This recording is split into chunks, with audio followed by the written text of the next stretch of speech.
வணக்கங்க. ஒரு நகரத்துக்குள்ளே ஒரு டெய்லி காலையில் ஒரு வயசான முதியவர் வடை மொச்சை எல்லாமே விற்றுக்கிட்டு வர்றாரு.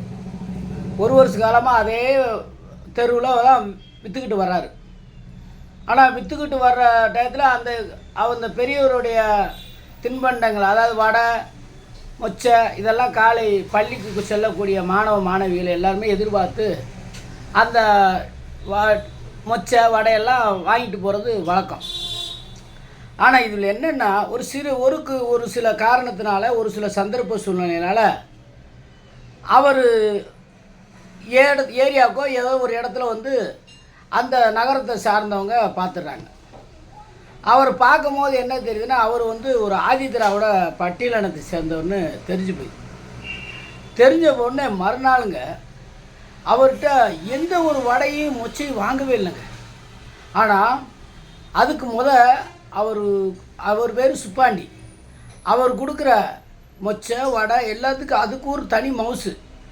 எல்லா தாய்மார்களும் அவர் எதிர்பார்க்குறது ஒரு வாடிக்கையாக இருந்துச்சு. ஆனால் அவர் ஒரு பட்டியலினத்தை சார்ந்தவன்னு தெரிஞ்ச உடனே அந்த வடையும் மொச்சையும் யாருமே வாங்கிறதுக்கு அனுமதிக்கலை, வாங்கவும் இல்லை. ஆனால் அதுக்கு பிறகு அவர் சொன்னார், நான் வடை தாங்க நான் விற்கிறேன், ஆனால் வடையை தயாரிக்கிறவங்க வேறு ஒருத்தவங்க, எனக்கு ஒரு சம்பளம் கிடைக்கட்டுமேன்னு சொல்லி இதை விற்கிறேன் அப்படி சொல்லி பார்த்தாரு. அப்பையும் அவங்க கேட்கலை. அதுக்கு பின்னாடி அந்த வடையை சுடுறாங்க இல்லையா, அவங்க ஒரு நான் தலித்து ஒரு செட்டியார் சமுதாயத்தை சார்ந்தவங்க, அவங்களும் ஒரு முதியவங்க. அவங்ககிட்ட போய், ஏம்மா இந்த மாதிரி நான் வடையை டெய்லி உங்கள் வடையை கொண்டு போவேன், நல்லா சாப்பிடுவாங்க, எனக்கும் அந்த கமிஷன் கொடுத்தீங்க, நல்லா வியாபாரம் ஓடிக்கிட்டு இருந்துச்சு. ஒரு சில சந்தர்ப்ப சூழ்நிலைகளால் நான் இன்னும் சமுதாயத்தை சேர்ந்தவன்னு தெரிஞ்ச உடனே, ஆனால் தயாரிக்கிறது நீங்கள் இருந்தாலும் விற்கிறது நானும் சொல்லி என்கிட்ட யாருமே வாங்கலம்மா. அதனால் இப்படியே வேண்டாம், நம்ம ரெண்டு ஒரு குடும்பமும் நடுத்தருவுக்கு வந்துடும், இதுக்கு ஏதாவது மாற்று ஏற்பாடு பண்ணணும் அப்படின்ட்டு நான் இத்தனை நாளாக நீங்கள் வடை சுடுறதையும் நீங்கள் இந்த சமையல் பண்ணுற மொச்சை சமையல் பண்ணுறதை நான் கண்ணார பார்த்துட்டேன். இனிமேல் நான் இதை தயார் செய்கிறேன், நீங்கள் போய் இதை ஒரு நிமிஷம் விற்றுட்டு வாங்க, இல்லைன்னா இந்த வியாபாரத்தை அப்படின்னு நம்ம கைவிட வேண்டியிருக்கும், நம்மளுடைய வாழ்க்கை தரம் பின்னோக்கி போயிருந்து சொல்லி சொல்கிறாருங்க.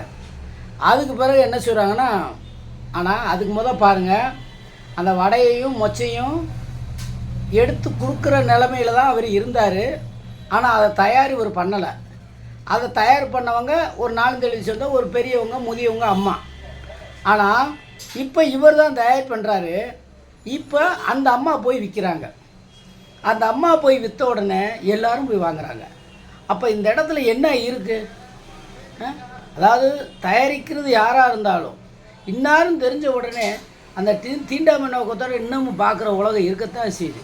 இதெல்லாம் மாறினா தான் பெருந்தலைவர் காமராஜர், பெரியார் போன்ற அவர்களுடைய முத்துராமலிங்க தேவர் அவர்கள் போன்ற பெரியவர்கள் இந்த தமிழ் மண்ணில் பிறந்ததுக்கு ஒரு அர்த்தம் கிடைக்கும். ஆனால் இன்னும் நீங்கள் மாறணுங்கிறத நான் கேட்டுக்கொள்கிறேன்.